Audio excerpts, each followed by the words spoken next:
Hello friends, welcome back to LGR study paramedical. प्यारे बच्चों, आज प्रोनाउन का क्लास हम करेंगे। इससे पहले जो है 2 प्रोनाउन का क्लास जो है हो चुका है, तो उन सभी क्लास को आप सभी बच्चे जो अच्छी तरीके से समझ रहे हैं तो काफ़ी अच्छी बातें हैं। आज के क्लास को आप सभी बच्चे तभी ज्वाइन कीजिएगा जब पीछे के क्लास को आप लोगों ने कंप्लीट कर लिया होगा। इससे होगा आप सभी बच्चे आज के क्लास को अच्छी तरीके से समझ पाएंगे, आज के कंसेप्ट को, रूल्स को अच्छी तरीके से समझ पाएंगे। प्यारे बच्चों, आज के क्लास में हम पढ़ने वाले हैं रिलेटिव प्रोनाउन के बारे में।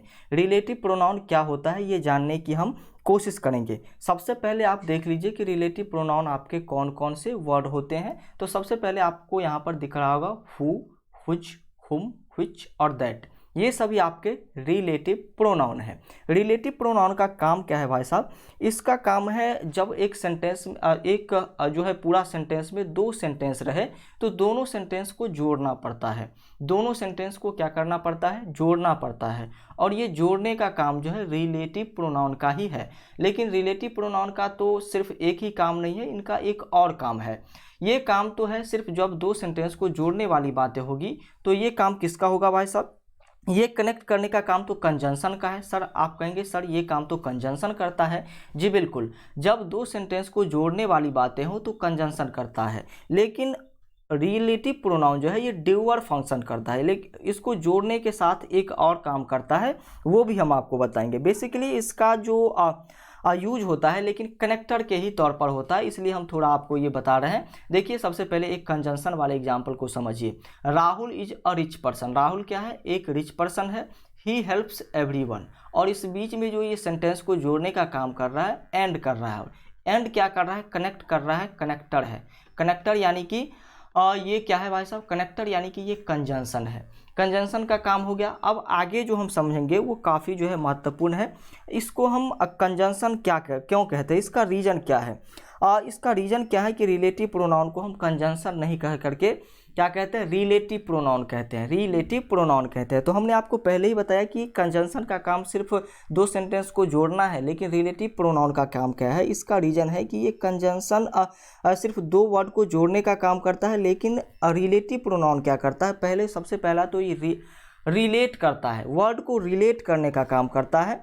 और दूसरा जो है ये जो प्रोनाउन या फिर नाउन होता है एक सेंटेंस में, उसको हटाने का भी काम करता है। पहला बात ये रिलेट करता है, दूसरा जो है उस नाउन को या फिर प्रोनाउन को हटाने का भी काम करता है जो कंजंक्शन के बाद आता है, कनेक्शन के बाद आता है। जैसे यहाँ पर देख लीजिए, Rahul is a rich person. Rahul is a rich person who helps everyone. Who helps everyone, जो सभी की क्या करता है भाई साहब? सहायता करता है। वहीं पर इस सेंटेंस में आप देखें तो Rahul is a rich person and he helps everyone. तो ये सिर्फ कनेक्ट कर दिया और कोई काम नहीं किया, सिर्फ एक काम इसका हुआ कनेक्ट करने का, और इसलिए हम इसको कनेक्टर यानी कि कंजंक्शन कहते हैं। रिलेटिव प्रोनाउन क्या किया भाई साहब? रिलेटिव प्रोनाउन ने किया Rahul is a rich person who helps everyone. यहाँ पर इन्होंने क्या किया भाई साहब? रिप्लेस कर दिया। किसको? रिप्लेस किसको किया भाई साहब? रिप्लेस इसने यहाँ पर इन्होंने किया ही या फिर ही को, और ही क्या है? एक प्रोनाउन है। तो ये क्या किया भाई साहब? सबसे पहला तो कनेक्ट करने का भी काम किया दोनों सेंटेंस को, साथ ही साथ नाउन या फिर प्रोनाउन को हटाने का भी काम किया।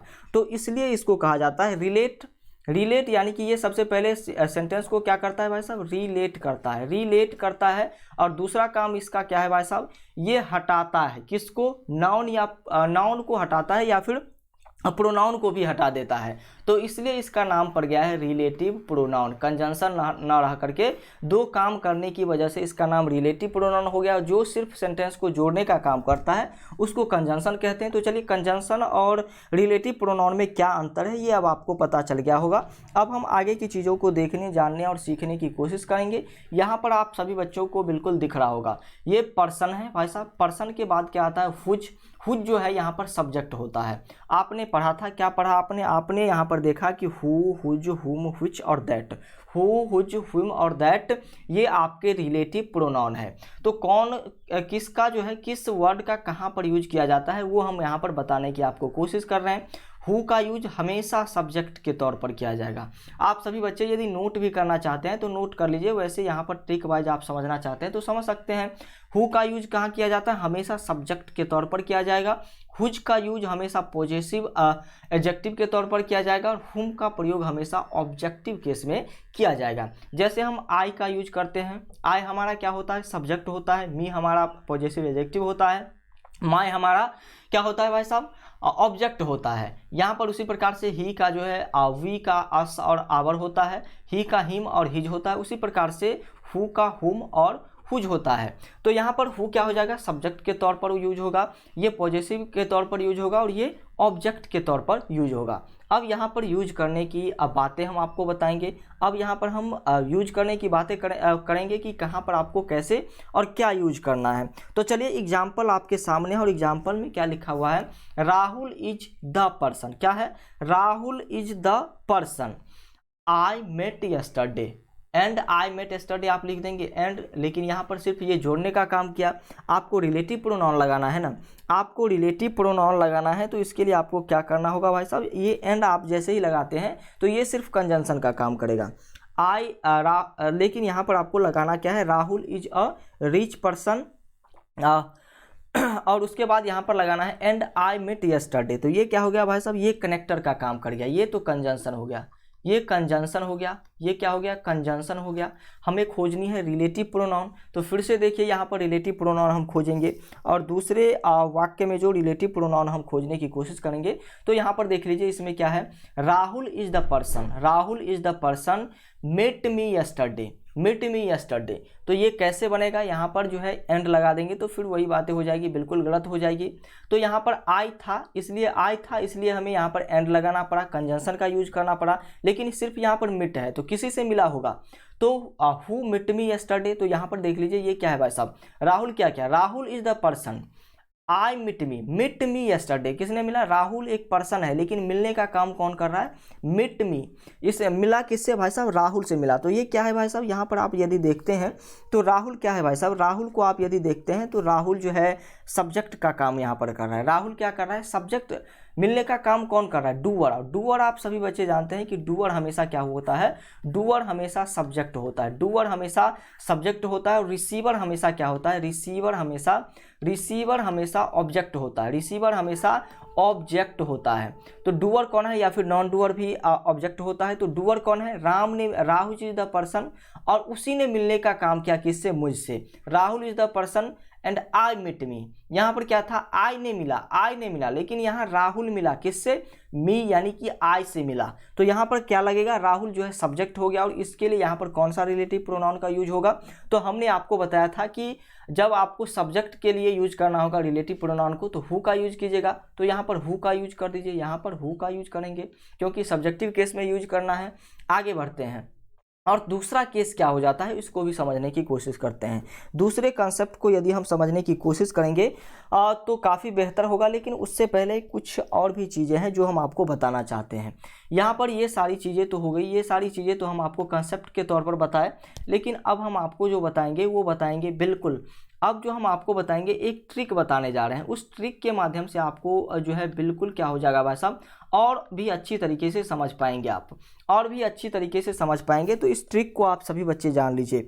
किसी भी सेंटेंस में क्या हो भाई साहब, सब्जेक्ट और वर्ब यदि बराबर हो, ऐसा सेंटेंस हो बीच में फिल इन द ब्लैंक्स हो और सब्जेक्ट और वर्ब जो है बराबर हो, तब आपको उसमें सब्जेक्ट बराबर वर्ब हो, यानी कि सब्जेक्ट और वर्ब दोनों बराबर हो, तब आपको हुम का यूज कर देना है, और यदि सब्जेक्ट और वर्ब यदि बराबर नहीं हो, सब्जेक्ट और वर्ब बराबर नहीं हो, यानी कि दोनों एक समान नहीं हो, तब आपको हु का यूज कर देना है। अब देखिए कितना आसानी से ये सारा चीज़ बनेगा।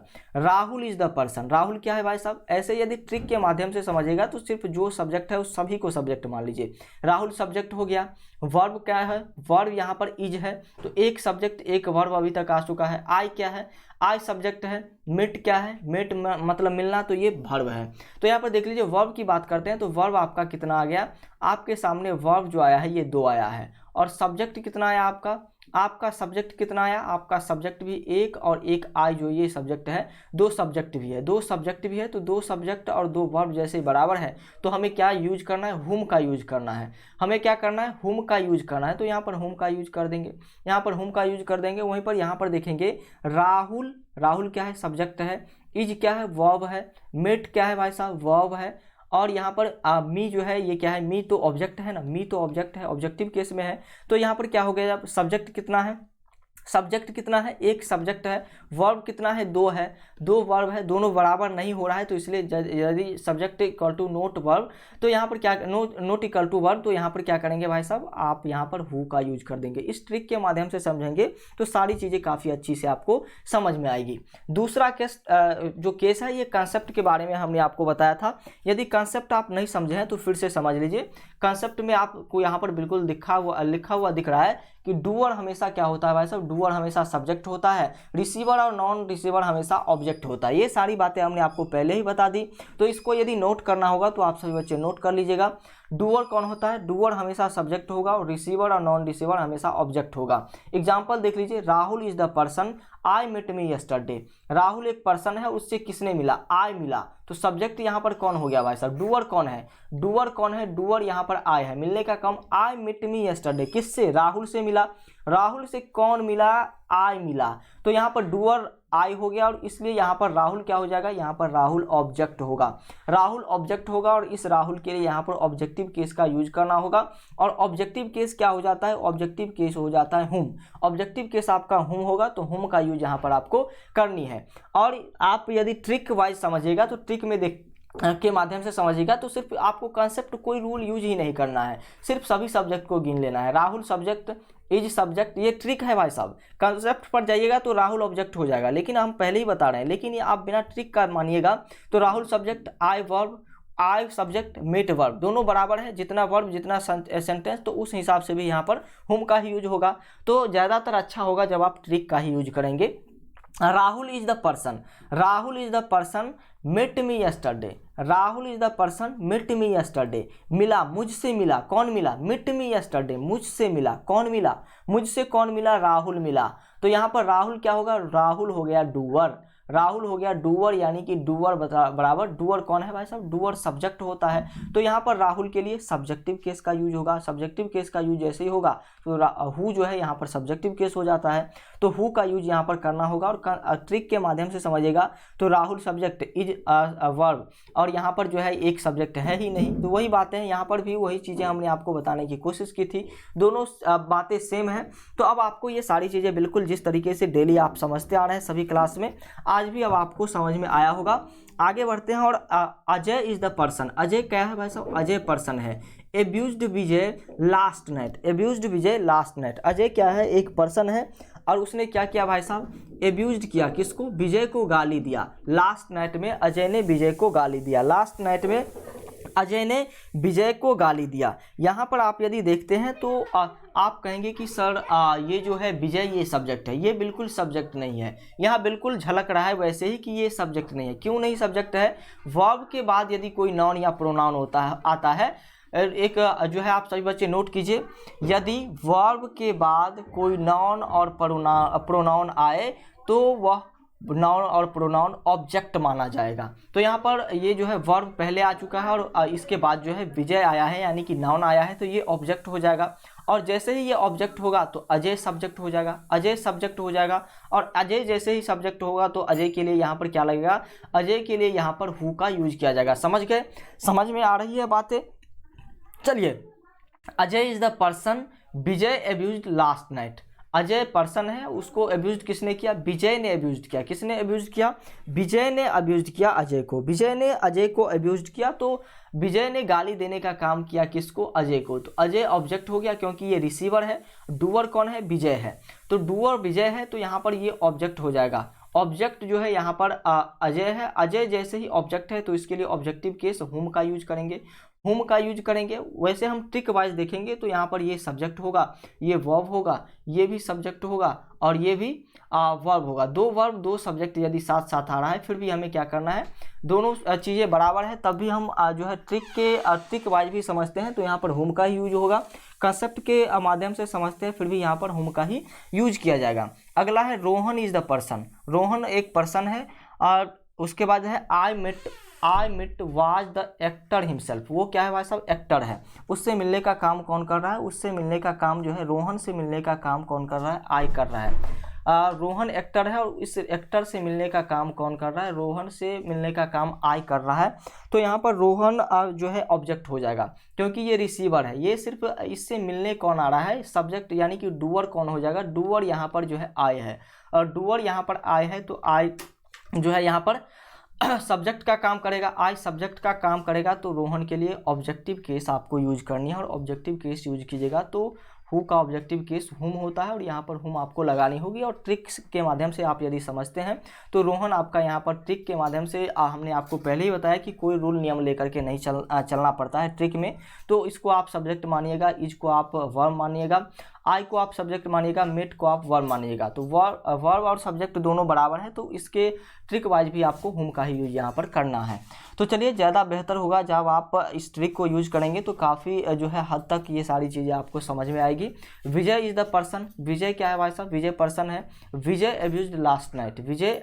Ajay is the person. Ajay person है और इसको गाली देने का काम विजय कर रहा है। गाली देने का काम विजय कर रहा है तो विजय यहाँ पर डूअर है और डूअर का मतलब डूअर जो होता है वही सब्जेक्ट होता है। तो अजय के लिए यहाँ पर भी आप ऑब्जेक्टिव केस का यूज कर दीजिए। अजय के लिए यहाँ पर भी ऑब्जेक्टिव केस का यूज कर दीजिए। ऑब्जेक्टिव केस यहाँ पर हमने हुम लिख दिया है तो हुम यहाँ पर लगेगा।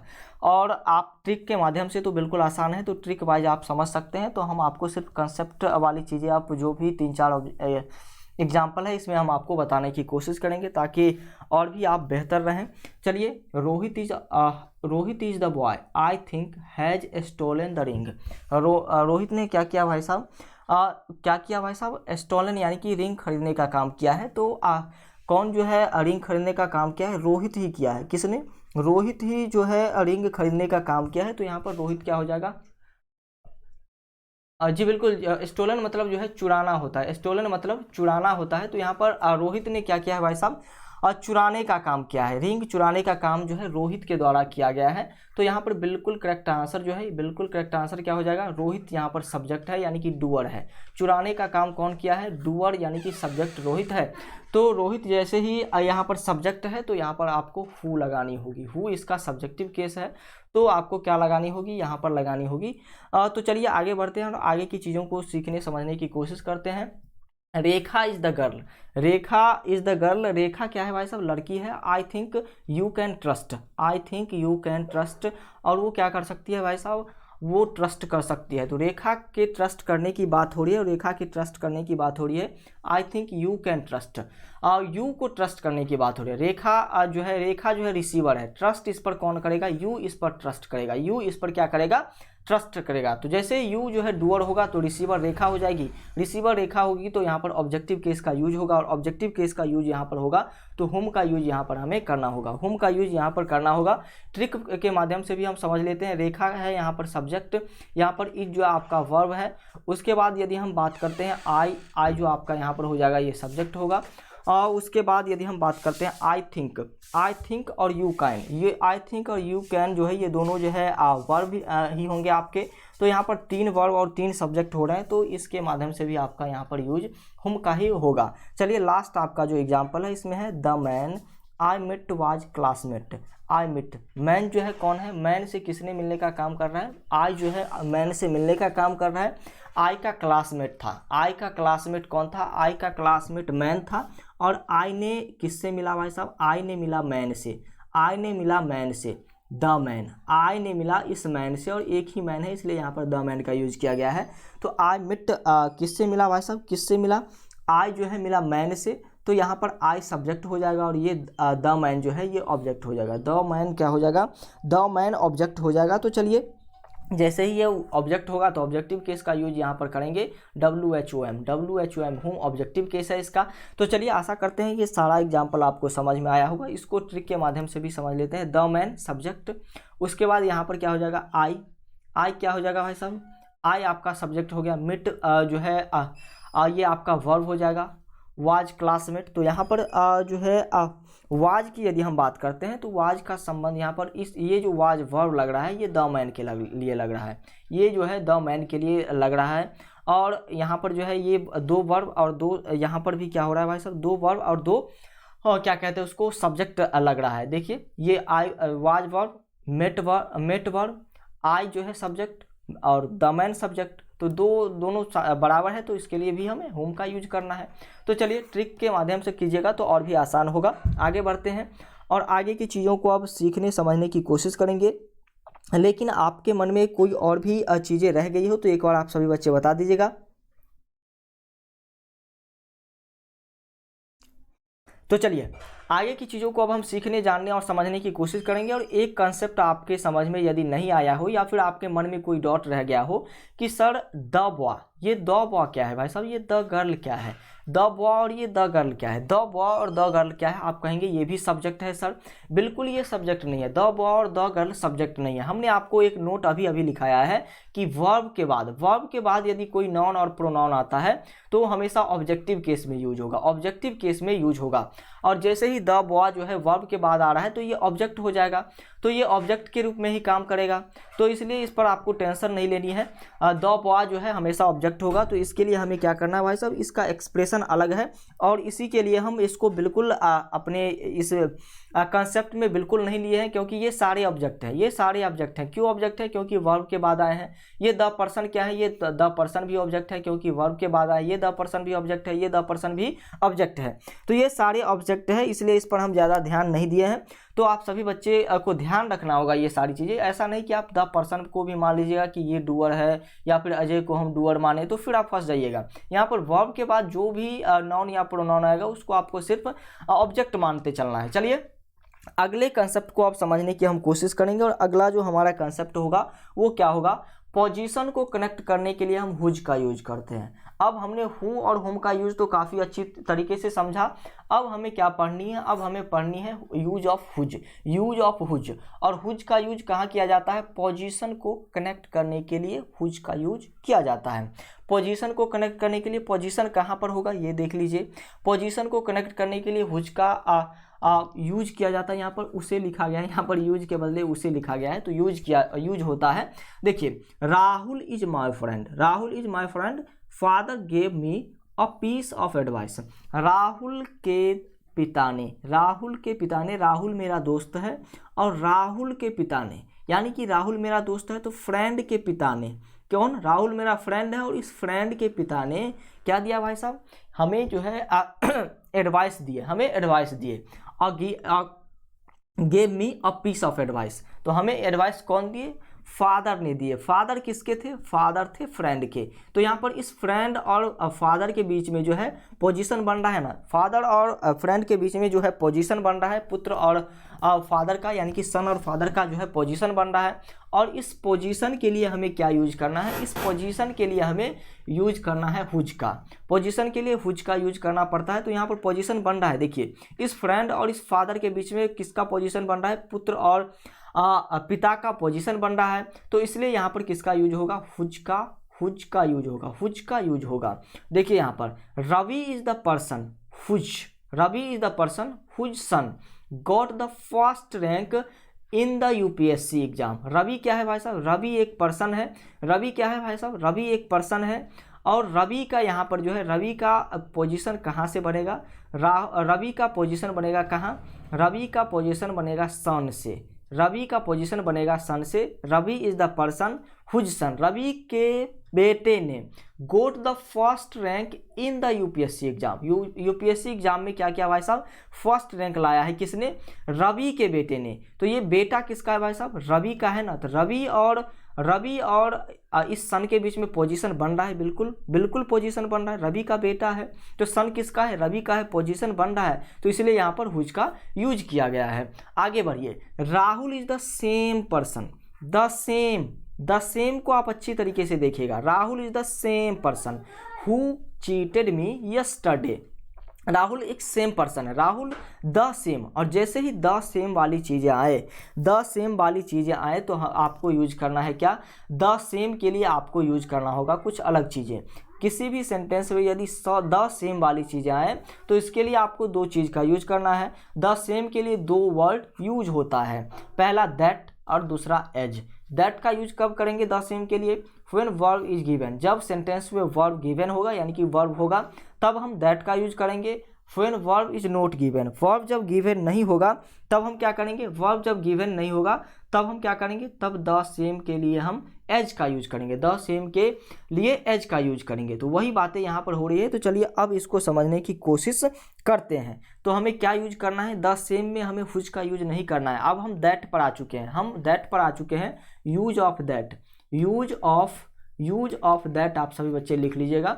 और ये द सेम क्या है भाई साहब, द सेम क्या है, द सेम आ चुका है इस वर्ड में, और द सेम जैसे ही आएगा तो द सेम पर्सन, तो यहाँ पर हु का यूज बिल्कुल नहीं होगा, यहाँ पर हु का यूज बिल्कुल नहीं होगा ना, हुज का यूज होगा। यहाँ पर दैट का यूज होगा या फिर दैट का यूज होगा या फिर किसका यूज होगा, एज का यूज होगा, दैट या फिर एज का यूज होगा। तो अब हम पढ़ेंगे use of that and as, that and as का यूज अब हम यहाँ पर करेंगे। तो इस चीज़ को आप सभी बच्चे बिल्कुल देखिए, इसको हम थोड़ा जो है हाईलाइटेड कर देते हैं ताकि अच्छी तरीके से बिल्कुल आप सभी बच्चे समझ सके कि यहाँ पर कुछ अलग कंसेप्ट जो है लिखा गया है।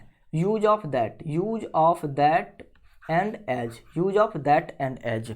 तो आपको क्या करनी है, Rahul is the same person cheated me yesterday, cheated me yesterday. यहाँ पर क्या आ रहा है भाई साहब, वर्ब गिवन नहीं आ रहा है, वर्ब नहीं आ रहा है, वर्ब तो आ रहा है जी, बिल्कुल वर्ब आ रहा है। और जैसे he when verb is given तो आपको यूज करना है, चीटेड जो है वर्ब है ना, तो सेंटेंस में वर्ब आ गया तो आपको दैट का यूज कर देना है, आपको दैट का यूज कर देना है। सॉरी एक सेकेंड, पेन का कलर जो है हम चेंज कर लें फिर से। तो यहाँ पर दैट का यूज आपको कर देना है। आगे बढ़िए, एज का यूज, जब यहाँ पर कोई वर्ब नहीं होता तब हम एज का यूज करते। आगे बढ़िए और आगे के एग्जाम्पल जो हैं, अब आगे जो कंसेप्ट है उसको भी अब आप जानने की कोशिश कीजिए। आगे क्या लिखा हुआ है इसको जानिए, द ओनली, द लिटिल। यहाँ पर आपने दैट और एज के बारे में अच्छी तरीके से समझा ना, दैट और एज के बारे में आप सभी बच्चे अच्छी तरीके से यदि समझा, यदि वर्ब द सेम होगा किसी भी सेंटेंस में तब आपको दैट और एज का यूज करना है। लेकिन जब उस सेंटेंस में वर्ब गिवन होगा, वर्ब होगा, तब आपको यूज करना है किसका, दैट का, और जब वर्ब गिवन नहीं होगा तो एज का यूज करना है। आगे बढ़िए, the only, the little, the few, none, nothing, everything, all, इन सभी एक्सप्रेशन के साथ दैट का यूज होता है, इन सभी एक्सप्रेशन के साथ भी दैट का ही यूज होता है। The only, the little, the few, one, nothing, everything, all, इन सभी एक्सप्रेशन के साथ यूज करेंगे किसका, दैट का यूज करेंगे।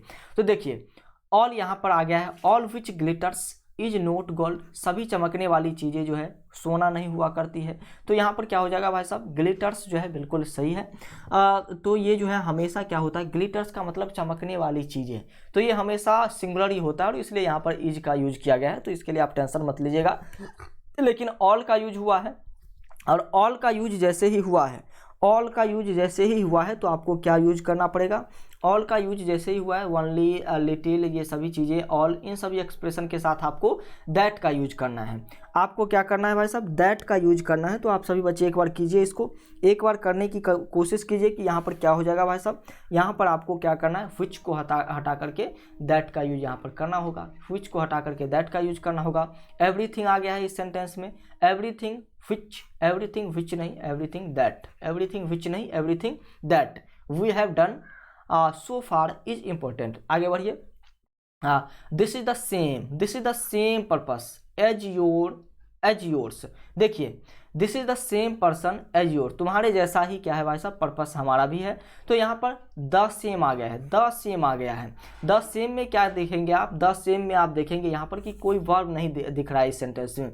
दिस इज द सेम, यहाँ पर आपको क्या दिख रहा है भाई साहब, यहाँ पर आपको वर्ब दिख रहा है क्या, this is the same after verb. यहाँ पर देख लीजिए, यहाँ पर दिस इज द सेम आपको यदि दिख रहा है तो इसमें क्या लगेगा भाई साहब, this is the same age yours. यहाँ पर द सेम के बाद कोई वर्ब दिख रहा है आपको, द सेम के बाद कोई वर्ब नहीं दिख रहा है। द सेम के बाद यदि कोई वर्ब नहीं दिख रहा है तो आपको क्या यूज करना है, आपको यूज करना है एज का। आपका ये सेंटेंस बिल्कुल करेक्ट है। आगे बढ़िए और अगले सेंटेंस को देखिए। अब आप कहेंगे सर वर्ब, द सेम के बाद यदि वर्ब होगा तब आपको दैट का यूज करना है। आगे बढ़िए, I gave him the little money which I had, जो हमारे पास क्या था भाई साहब, जो भी थोड़ा मनी था वो हमने क्या किया भाई साहब, दे दिया।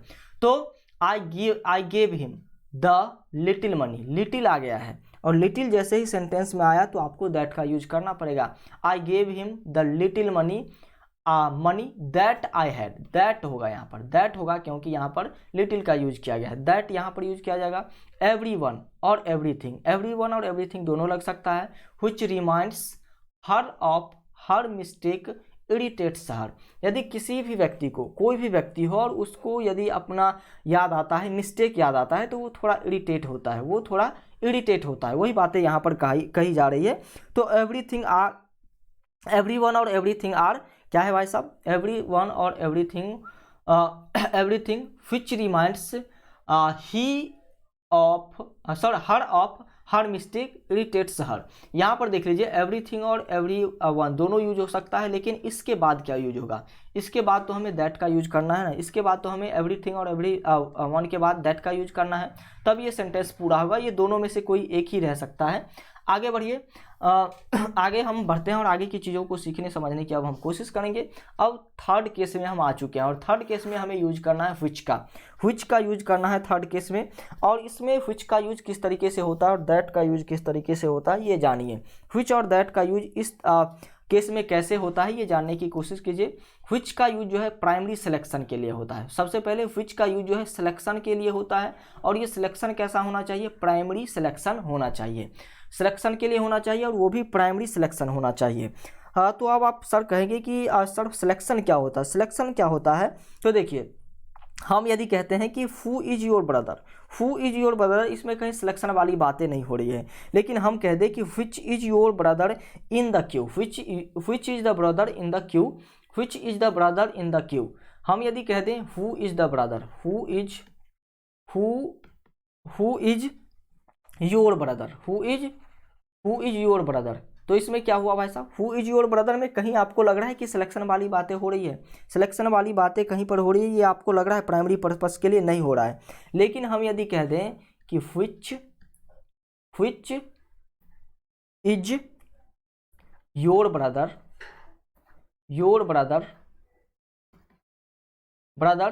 In the Q, in their Q, in their होगा, द नहीं होगा, क्यू जो है प्लुरल होता है, इन देयर क्यू। क्यू का मतलब क्या होता है भाई साहब, क्यू का मतलब होता है जो लाइन वाली चीज़ें होती है, लाइन में जो लोग लगे रहते हैं, क्यू। तो इस क्यू में तुम्हारा भाई कौन है, तो यहाँ पर सिलेक्शन वाली बातें आ गई और इसलिए यहाँ पर व्हिच का यूज किया गया है, व्हिच का यूज किया गया है। और यहाँ पर हु का यूज किया गया है, क्यों है हु का यूज यहाँ पर क्यों किया गया है, क्योंकि यहाँ पर कोई सिलेक्शन वाली बातें हो नहीं रही है। व्हिच का यूज यहाँ पर क्यों किया गया है, क्योंकि इस बहुत बड़ा लाइन है, उस 3 4 25 30 व्यक्ति का लाइन है और उसमें से पूछ रहा है कि तुम्हारा भाई इसमें से कौन है, तो कोई बताएगा सिलेक्ट करके ही ना कि ये हमारा भाई है। तो जब प्राइमरी सिलेक्शन की बारी आएगी तब आपको व्हिच का यूज करना होगा और यहाँ पर व्हिच लगा हुआ है। और ये व्हिच यूज किसके लिए होगा, एनिमल, बर्ड और इंसेक्ट्स के लिए यूज होगा, नॉन लिविंग थिंग्स के लिए यूज होगा। लेकिन सर आप कहेंगे कि दैट का यूज कब करेंगे, दैट का यूज भी हम करेंगे इन दोनों के लिए ही, लेकिन सुपरलेटिव डिग्री में। ये सारे कंसेप्ट को फॉलो करेंगे, रूल्स को फॉलो करेंगे, लेकिन यहाँ तक यदि बातें हैं, यदि एनिमल्स, बर्ड या फिर इंसेक्ट्स हैं या फिर कोई नॉन लिविंग थिंग्स है, तो यहाँ तक यदि बातें सिमट रही है और यहाँ पर प्राइमरी सिलेक्शन की बातें हो रही है, प्राइमरी पर्पस के लिए सिलेक्शन की बातें हो रही है, तो व्हिच का यूज करेंगे। लेकिन एक बातें और यदि बढ़ जाती है, सुपरलेटिव डिग्री यदि उस सेंटेंस में हो तब हम दैट का यूज कर देंगे। इतना चीज होने के बाद यदि सुपरलेटिव डिग्री उस सेंटेंस में ऐड किया गया हो तब आपको दैट का यूज करना है। आइए समझते हैं। This is the night horse who won the race last night. This is the horse की बात हो रही है और बिल्कुल ये हॉर्स कौन सा है भाई साहब, वही हॉर्स है जिसने क्या किया भाई साहब, लास्ट नाइट में रेस जीता है, लास्ट नाइट में रेस जीता है। तो यहाँ पर क्या हो जाएगा भाई साहब, यहाँ पर जो है प्राइमरी सिलेक्शन की बातें हो रही है और साथ ही साथ यहाँ पर सुपरलेटिव डिग्री नहीं है, सुपरलेटिव डिग्री नहीं है, तो यहाँ पर हम किसका यूज करेंगे, हु का यूज बिल्कुल नहीं होगा, हु का यूज बिल्कुल नहीं होगा। यहाँ पर जैसे ही प्राइमरी सिलेक्शन की बातें हो रही है, सिर्फ प्राइमरी सिलेक्शन की बातें हो रही है, तो यहाँ पर व्हिच का यूज करेंगे, which का यूज यहाँ पर हम करेंगे। आगे बढ़ते हैं और आगे की चीज़ों को समझने की कोशिश करेंगे। यहाँ पर that का भी यूज आप कर सकते हैं, यहाँ पर दोनों में से किसी का भी यूज आप कर सकते हैं। और चलिए आगे बढ़ते हैं और आगे की चीज़ों को जानने की कोशिश करते हैं। This is the horse which won the race। ये वही घोड़ा है जिसने रेस जीता है। आउट ऑफ 50 में से एक, 50 घोड़ा में से एक घोड़ा की बातें यहाँ पर हो रही है, यानी कि प्राइमरी सिलेक्शन की बातें हो रही है। और जब ही प्राइमरी सिलेक्शन की बातें होगी तो हमने आपको बताया था और यहाँ पर यूज करना होगा आपको which का यूज करना होगा। दैट का यूज क्यों नहीं कर रहे हैं? क्योंकि यहाँ पर क्या नहीं है, सुपरलेटिव डिग्री नहीं है, तो यहाँ पर which का यूज हम करेंगे। which का यूज हम यहाँ पर करेंगे। This is the fastest horse, यहाँ पर सुपरलेटिव डिग्री आ चुका है। Horse that won the race in last night, यहाँ पर देख लीजिए, यहाँ पर ओनली सिर्फ फास्टेस्ट जैसे ही आ गया, सुपरलेटिव डिग्री आ गया, तो यहाँ पर सुपरलेटिव डिग्री नहीं था, लेकिन सिलेक्शन वैसी नहीं थी, तो इसलिए which और दैट दोनों का यूज कर लिए। लेकिन यहाँ पर जो है क्या है भाई साहब, यहाँ पर सुपरलेटिव डिग्री का यूज किया गया है और यहाँ पर सिलेक्शन तो है ही, तो यहाँ पर हम किसका यूज कर देंगे? यहाँ पर सिर्फ दैट का ही यूज करेंगे, यानी कि ये सेंटेंस बिल्कुल सही है, ये सेंटेंस बिल्कुल सही है। आगे बढ़िए और आगे की चीज़ों को आप जानने की कोशिश कीजिए। Non or pronoun plus relative pronoun plus verb. यदि किसी सेंटेंस में ऐसा हो, if a non or pronoun is used before relative pronoun के पहले नॉन और प्रोनाउन यूज हुआ है, तो यदि कभी ऐसा हो कि नॉन और प्रोनाउन जो है रिलेटिव प्रोनाउन के पहले आए, आफ्टर इट वर्ब, और इसके बाद यदि कोई वर्ब आ जाता है, इसके बाद रिलेटिव प्रोनाउन से पहले कोई नॉन और प्रोनाउन हो और उस रिलेटिव प्रोनाउन के बाद कोई वर्ब हो, तो must agree according that noun or pronoun. तो इस वर्ब को जो है एग्री करना होगा, इस वर्ब को एग्री होना होगा, किसके अकॉर्डिंग? इस नॉन और प्रोनाउन के अकॉर्डिंग एग्री होना होगा। कैसे एग्री होना होगा ये समझने की कोशिश कीजिए। एग्जाम्पल में, it is me who is that fault, it is me who is that fault, it is me who is that fault. यहाँ पर आप यदि देखते हैं तो आप सभी बच्चे अच्छी तरीके से देखिएगा, यहाँ पर लिखा गया है कि it is me who is that. इस वर्ब को जो है क्या करना होगा? इससे कंपैरिजन करना होगा, और यहाँ पर जो है ये सब्जेक्ट बन जाएगा। इस वर्ब से इस वर्ब से इसको कंपैरिजन करना होगा। तो चलिए यहाँ पर देख लेते हैं, ये जो है इज है यहाँ पर, और जैसे ही यहाँ पर इज है तो यहाँ पर इस वर्ब का किससे होगा? इससे कंपैरिजन होगा। और ये इज क्या है भाई साहब? ये इज जो है बिल्कुल जो है किस फॉर्म में है? ये सब्जेक्टिव फॉर्म में है, तो इसलिए इसके साथ हमें यूज करना होगा। इसको भी सब्जेक्टिव फॉर्म बनाना होगा पहले, इसको भी सब्जेक्टिव, ये सब्जेक्टिव फॉर्म है तो पहले इस मी को सब्जेक्टिव फॉर्म में लाइए, मी का सब्जेक्टिव फॉर्म आए, अब इसके अकॉर्डिंग इसको बदलिए, इसके अकॉर्डिंग इसको अब आपको बदलना है, तो इसके अकॉर्डिंग आपको बदलेंगे तो यहाँ पर इज नहीं एम होगा। अगला देख लीजिए, those who has no work experience has applied for the post. जिसके पास क्या है भाई साहब? जिसके पास एक्सपीरियंस का सर्टिफिकेट भी नहीं है, वो भी इस पोस्ट के लिए अप्लाई कर रहा है। तो यहाँ पर देख लीजिए, those who has no work experience applied for the post. तो यहाँ पर क्या हो जाएगा भाई साहब? यहाँ पर सबसे पहले देख लीजिए, नाउन या फिर प्रोनाउन आया है, उसके बाद ये रिलेटिव प्रोनाउन है, उसके बाद यहाँ पर फिर वर्ब है, यहाँ पर क्या है? ये फिर जो है वर्ब है। तो किस तरीके से आपको यूज करना होगा ये देख लीजिए। इस वर्ब को देख लीजिए, यहाँ पर जो है हैज है, और इसको जो है इसके अकॉर्डिंग चेंज करना होगा, इसके अकॉर्डिंग चेंज करना होगा, तो इसको हमें हैव बनाना होगा, इसको हमें हैव बनाना होगा। क्यों बनाना होगा? क्योंकि ये जो है प्लुरल है, तो यहाँ पर हैज नहीं हैव होगा। क्यों? क्योंकि ये प्लुरल है और इसके अकॉर्डिंग ही ये वर्ब चलेगा, इसके अकॉर्डिंग ही ये वर्ब चलेगा। ये मस्टली है, यहाँ पर लिखा हुआ है verb must agree according that noun or pronoun, तो इससे एग्री करेगा ये, तो एग्री करेगा तो ये क्या है? ये दोज जो है क्या है भाई साहब? दोज है प्लुरल, और इसलिए यहाँ पर हैव नहीं हैज का यूज किया जाएगा। आगे बढ़िए, नो वर्क एक्सपीरियंस, यहाँ पर भी तब हैव लगेगा, यहाँ पर भी हमें हैव का यूज करना पड़ेगा, अप्लाइड फॉर द पोस्ट। आगे बढ़िए, अगले एग्जाम्पल को देखिए, दोज प्रोनाउन, हु इज ये क्या हो गया? Verb, in power has to be sensitive to the suffering of the poor. यहाँ पर देख लीजिए, दोज के बाद क्या है भाई साहब? यहाँ पर जो है रिलेटिव प्रोनाउन है, और इस रिलेटिव प्रोनाउन के बाद यहाँ पर वर्ब है। इस वर्ब को इसके अकॉर्डिंग यदि एग्री करेंगे तो फिर से वही बातें होगी। यहाँ पर इस एज को प्लुरल करना होगा, आर बनाना हो, सॉरी इज को प्लुरल करना होगा, आर बनाना होगा, और इसको भी प्लुरल करना होगा। जो भी वर्ब है इसके बाद सभी को प्लुरल कर दीजिए। तो यहाँ पर इसको भी हमें प्लुरल करके क्या बनाना होगा, प्लुरल करके हैव बनाना होगा, तब जाकर के ये सेंटेंस पूरा होगा। Rahul is one of my friend, Rahul मेरे दोस्त में से एक है। तो चलिए, who has been selected for the month, वो जो है सिलेक्ट किया गया है। तो चलिए यहाँ पर जो है राहुल क्या है भाई साहब, Rahul is one of my friend. Who यहाँ पर रिलेटिव प्रोनाउन आया इस नाउन के बाद, फ्रेंड्स के बाद। और ये फ्रेंड्स को आप यदि देखते हैं तो फ्रेंड्स क्या है भाई साहब, फ्रेंड्स क्या है, फ्रेंड्स यहाँ पर क्या है, फ्रेंड्स प्लुरल है, और इसलिए यहाँ पर हु इसके अकॉर्डिंग ये चलेगा। तो यहाँ पर हु के बाद हैव लगेगा, यहाँ पर हैव लगेगा, have been selected for the month. This is one of the her novels who has been published till date. उसने क्या किया भाई साहब, पब्लिश किया अपने नॉवेल को डेट के हिसाब से। तो यहाँ पर देख लीजिए, this is one of the her novels, एक नॉवेल उसका है, हर नॉवेल्स हु, नॉवेल्स क्या है, नॉवेल्स प्लुरल है, और यहाँ पर ये जो है प्लुरल लगाना पड़ेगा, have been published till date. तो चलिए यहाँ पर भी हैव का यूज होगा।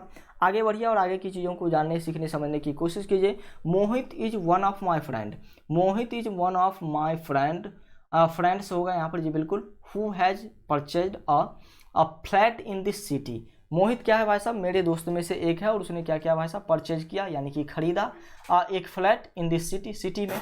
तो यहाँ पर जो है इस फ्रेंड्स के बाद इस फ्रेंड्स को एग्री करना होगा, क्योंकि ये जो है वर्ब है, सॉरी नाउन है, और इस नाउन के बाद क्या आया है, इस नाउन के बाद यहाँ पर जो है रिलेटिव प्रोनाउन आया है, रिलेटिव प्रोनाउन के बाद हैज आया है, तो इसको मस्टली इसके अकॉर्डिंग चलना होगा। फ्रेंड्स जो है क्या है, प्लुरल है, तो इसके लिए हमें यहाँ पर भी हैव का यूज करना होगा। आगे बढ़िए, आगे की चीज़ों को अब सारा जो है आपका रिलेटिव प्रोनाउन यहाँ पर कंप्लीट हो चुका है।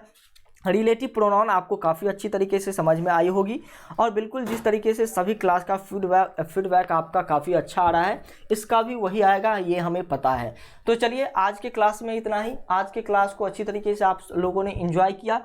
अब आगे बढ़ते हैं, और बेहतर तैयारी आप करना चाहते हैं, इसी तरीके से आप सभी सब्जेक्ट की तैयारी करना चाहते हैं, तो हमारे पेड कोर्स को आप ज्वाइन कर सकते हैं। इस कोर्स की विशेषताएं हैं कि सभी विषय का बेहतर तैयारी करने का आपको यहाँ पर मौका मिलेगा।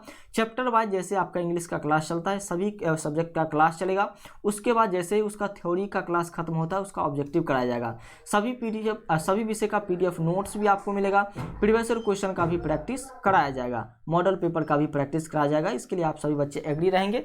आगे बढ़िए, पैरामेडिकल एंट्रेंस एग्जाम में जो भी सब्जेक्ट है वो सारे सब्जेक्ट की तैयारी उसी तरीके से कराया जाएगा, यानी कि फुल्ली सिलेबस यहाँ से आपका कंप्लीट होगा, बिना किसी कोचिंग और बिना किसी अदर क्लास के घर बैठे आप कंप्लीट कर सकते हैं। पैरामेडिकल एंट्रेंस एग्जाम में अपना रैंक अच्छा ला करके एक अच्छा कॉलेज और एक कोर्स चूज कर सकते हैं। कोर्स फी मात्र 599 रुपया है, कोर्स फी मात्र 599 रुपया है, ये आप सभी बच्चों को पता ही है। अब आपको यहाँ पर हम यदि लाते हैं, एक सेकेंड रुकिएगा, एक सेकेंड छोड़िए, ये जो है टिक किया हुआ है, कैसे टिक किया हुआ है, शायद ये सारी चीज़ें जो है हम ये नहीं कर पाए। तो चलिए क्लास कहाँ चलेगा, तो LGR स्टडी लाइव या प्ले स्टोर पर आप सर्च कीजिएगा तो इस प्रकार का इंटरफेस है। इसके पास जो है आप LGR स्टडी के 2 एप्लीकेशन आएंगे, एक व्हाइट लोगो और एक रेड लोगो में।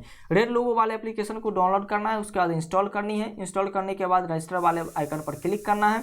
रजिस्टर वाले आइकन पर क्लिक कीजिएगा तो आपके सामने इस प्रकार का इंटरफेस आएगा, इसको फिल कर लीजिएगा, टर्म कंडीशन एग्री करके रजिस्टर पर क्लिक कर दीजिएगा। आगे आपके सामने कैटेगरी सेलेक्ट करने का ऑप्शन आएगा, उसमें पैरामेडिकल सेलेक्ट कर लीजिएगा और सेव वाले बटन पर क्लिक कर दीजिएगा। आगे आपके सामने पेड कोर्स का ऑप्शन आ जाएगा। पेड कोर्स पर जैसे ही क्लिक कीजिएगा इसके नीचे में आपको PDF भी इस क्लास का मिल जाएगा। और पेड कोर्स पर यहाँ पर पेड कोर्स पर आइएगा और नीचे में PDF नोट्स वाले ऑप्शन में आपको यहाँ से PDF भी मिल जाएगा। लेकिन आपको कोर्स ज्वाइन करनी है तो पेड कोर्स पर क्लिक करनी है। आगे आपके सामने बाय नो का ऑप्शन आएगा, बाय नो पर क्लिक कीजिएगा तो आपके सामने ऑप्शन आ जाएगा पे ऑनलाइन का। इस पर क्लिक करते ही आप पेमेंट कर सकते हैं, नेट बैंकिंग, पेटीएम, जो भी आपके पास फ़ोन पे वॉलेट, तो यहाँ से आप पेमेंट कर सकते हैं। या फिर आप डायरेक्टली चाहते हैं कि हम आपके कोर्स को इनरोल करके दें तो आप पेमेंट कर सकते हैं। QR कोड आपके सामने है फ़ोनपे का। उसके बाद आप हमारे फ़ोनपे, गूगल पे और पेटीएम पर डायरेक्टली भी पेमेंट कर सकते हैं, जिसके लिए हमारा नंबर है 7631244178 7631244178 लालू कुमार के नाम से ये हमारा नंबर है। और इस पर आप पेमेंट करके 7479823598 पर कॉल कीजिएगा। यहाँ से आपको सारी हेल्प की जाएगी। आगे बढ़ते हैं और इस व्हाइट लोगो वाले एप्लीकेशन को आप देख रहे थे जब आप LGR स्टडी सर्च किए थे तब, तो इसका राज क्या है? इसका राज बहुत बड़ा है। आपका यदि बिल्कुल तैयारी कंप्लीट है या फिर लास्ट लेवल पर आपका तैयारी है, पीक पर आपकी तैयारी है, तो आप ऑनलाइन टेस्ट देना चाहते होंगे तो बिल्कुल फ्री में इस व्हाइट वाले एप्लीकेशन पर आप ऑनलाइन टेस्ट दे सकते हैं। मॉडल पेपर का PDF यहाँ पर आपको बिल्कुल फ्री में मिलेगा। VVI सब्जेक्टिव क्वेश्चन का PDF यहाँ पर बिल्कुल फ्री में मिलेगा। VVI ऑब्जेक्टिव क्वेश्चन का PDF, रिविजन नोट्स और क्लास नोट्स, ये सारी सुविधाएं आपको बिल्कुल यहाँ पर फ्री में दी जाती है। तो इस एप्लीकेशन को आप चाहें तो अपने जो है अकॉर्डिंग आप इसको क्या कर सकते हैं, आपको यदि नीड हो इस एप्लीकेशन की तो इसको भी आप चाहे तो इंस्टॉल कर सकते हैं। बाकी कोर्स ज्वाइन करने के लिए से इसी ऐप को आपको इंस्टॉल करनी है, रेड वाले एप्लीकेशन को। तो आज के लिए इतना ही रखते हैं। Thank you. इसी तरीके से कंसेप्चुअल क्लास देखने के लिए LGR स्टडी को सब्सक्राइब कर ले। अभी तक सेशन को लाइक नहीं किए हैं तो लाइक कर दीजिए। Thank you, bye bye.